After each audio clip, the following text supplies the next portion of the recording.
Greetings, future scholars of America. Mr. Barfield here with your last video on subordinate clauses. Today's topic is noun clauses.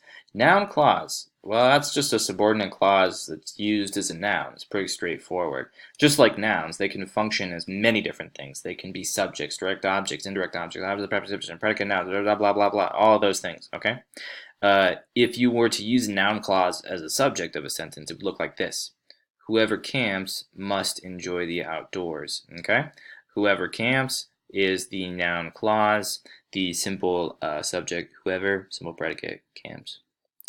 If you were to replace the direct object of a sentence with a noun clause, it would look like this. I don't know. You don't know what? Where my hiking boots are. Let's see here. So I think the simple subject would be boots. And simple predicate are.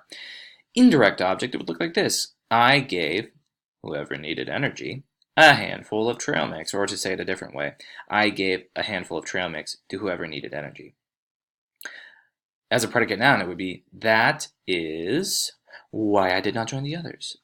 I is the simple subject, and join, simple predicate. OP, object of a preposition. We will make do with is the preposition, and everything that comes after is the object of the preposition. Look out for signal words that introduce noun clauses. So just like with adjective clauses, you have to look out for relative pronouns. Just like with just like with adverb clauses, you have to look out for subordinating conjunctions. Same thing with noun clauses. You got to look out for those signal words that introduce the clause. So for example, where is a signal word, whoever, why, and whatever. Pro tip, to check if something is a noun clause, try replacing it with the word it or somebody. If it still makes sense, it's a noun clause. Also, noun clauses can't be removed from sentences, unlike adjective and adverb clauses. If you took out whoever camps from this sentence, you wouldn't have a complete sentence. But you could replace it with somebody. Somebody must enjoy the outdoors. I don't know it. I gave somebody a handful of trail mix. That is it. We will make do with it.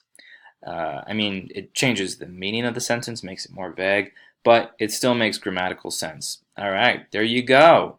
That's all three types of subordinate clauses. You conquered them. You deserve an Easter egg. Here's your Easter egg. Gosh, I do love me some Shakespeare trivia. Can you tell me which university did Shakespeare attend to get so dang smart?